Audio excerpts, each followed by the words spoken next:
Are you suffering with tech neck? If you don't know what tech neck is, it is neck pain that can be caused from sitting at a desk for too long or using a device like an iPhone or a tablet for a long period of time. This is becoming more common. We see this in chiropractic offices the whole time now, purely because we are now sitting at desks for much longer. We are using iPhones for much longer, and we are in a position that we're not designed to be in long term. I'm Dr. Jeremy Andrews. I'm a doctor of chiropractic here at West Chiropractic. And today I'm going to talk to you about what tech neck is and what you need to do to make sure that you're not going to suffer from it long term. Now, we are in West Byfleet here. You've only got to go onto West Byfleet station at around 5 to 7 a.m. in the morning. Look along the platform and you will see everyone standing huddled over like this. Let alone when you get into London, get on the underground, everybody's there like this, in this position, head down, looking at their phones. So this is going to cause problems with the neck in the long run. So you really need to make sure that you are protecting your neck long term. Otherwise, this can cause things like neck pain, headaches, disc problems, which can then lead to pain down the arms, causing pins and needles in the fingers, or even a lack of grip strength long term. So you need to make sure you're protecting your neck. Now, more than ever, we sit at desks for work. We're less active than we were 50 years ago. And also, since COVID in 2020, we're now working at desk setups that we're not designed to be sitting at, as we're working from home a lot more. So usually, most people are doing a 3-2 split, where they're in their office 3 days and they're at home 2 days. Those 2 days when they're at home are often at the kitchen table. We've had some clients saying that they sit in their bed or they even sit on the sofa. They're constantly on a laptop looking down like this for 8 hours a day. It's going to put a lot of stress through the neck. So why is it putting stress on the neck? Well, let's talk about what the neck should look like first. So from the side, you should have 3 curves in your spine. A nice smooth C-shaped curve here, another reverse C-shape into the mid-back, the thoracic spine, and another C-shaped curve in the lower back, the lumbar spine. So an S shape through the spine like that. And that's to give that springiness, that shock absorption through your whole spine, so that when you do sit, you've got that nice cushion. Or if you are doing any active sports like running, walking, playing tennis, football, you've got that nice springiness when you're moving around. So what can often happen when we sit for too long is that we lose that nice C-shaped curve in the neck. So the reason being is that we tend to do this. We look forwards, we're typing, or we're using our phone. So I've got a phone here. It tends to be that we're doing this and we're taking pressure onto here,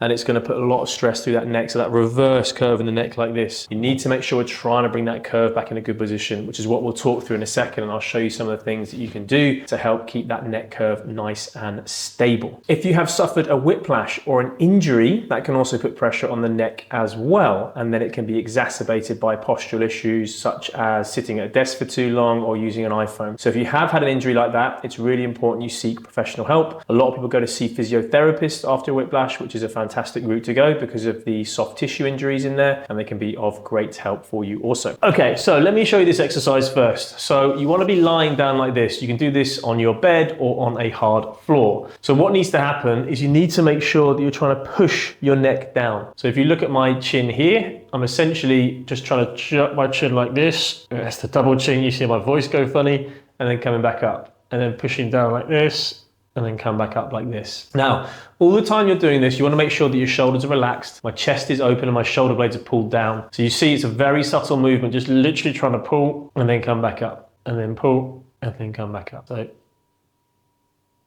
and then come back up, and back up, and then like this, taking pressure off the neck. So that reverse chin tuck is an amazing way to start restoring some curve through the neck. And it's also going to make sure that you're not getting something called an anterior head carriage or forward head carriage, which is where head tips forward like this. You see a lot of people in their 70s and 80s that have that reverse curve. We call it a dowager's hump or a kyphosis through the thoracic spine. Kyphosis just means the curve going the other way.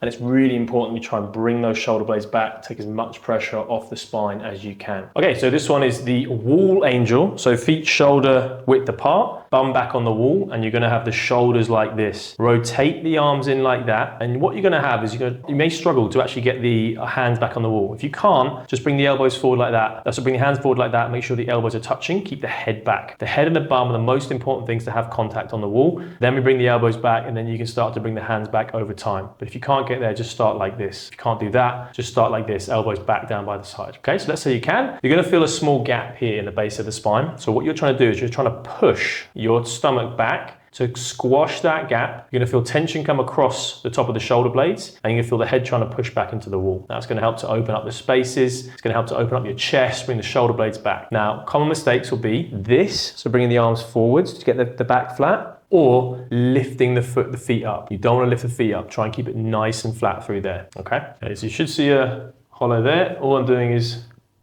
pushing back like this. Pushing back, and then you hold for 30 seconds, like this. It shouldn't be too sore. If you're getting pins and needles in the fingers, just stop. You should be able to hold that for 30 seconds and relax, and you want to try and repeat 3 times through.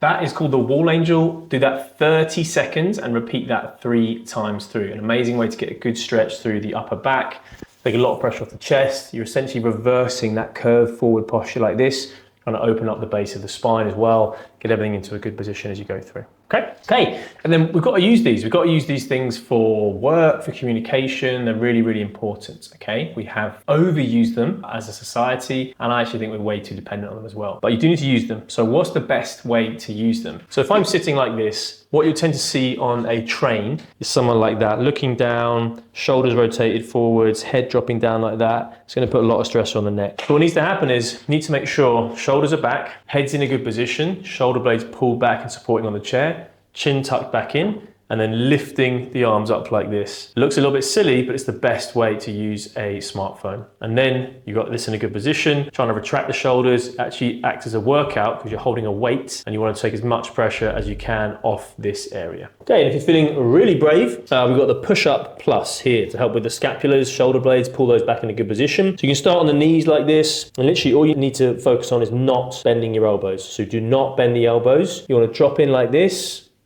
and then push up. Drop in like this, and then push up like this. It's going to help to activate a muscle called the serratus anterior, which wraps around the ribs on the back and holds the shoulder blades in. So it stops the shoulder blades from rounding, helps to bring your thoracic spine back in. So that'll be the starter one. And a bit more advanced, going to be on all fours like this, taking the knees off. Again, nice flat back, shoulder blades go down, push up through here. Shoulder blades go down, and then you're pushing up. Pushing through the back like that, taking a lot of stress off that area. So that is the push up plus. I would say try and do 10 repetitions of that. Repeat 3 times through. It's gonna really help to open up your chest, bring the shoulder blades back in a good position, and make sure that when you are sitting at a desk or you are using an iPhone, it's been counteracted with the exercises that you're doing here. If you like the video, please hit the like button, subscribe to the channel as well for regular updates. And if you know someone that is struggling with tech neck, then share this video with them. As always, you can grab a copy of my best-selling book, The Secret Cure to Back Pain. This is edition 2 here, Transform Your Back. Grab it on Amazon. The link is in the show notes below. Thank you so much. We'll see you next time.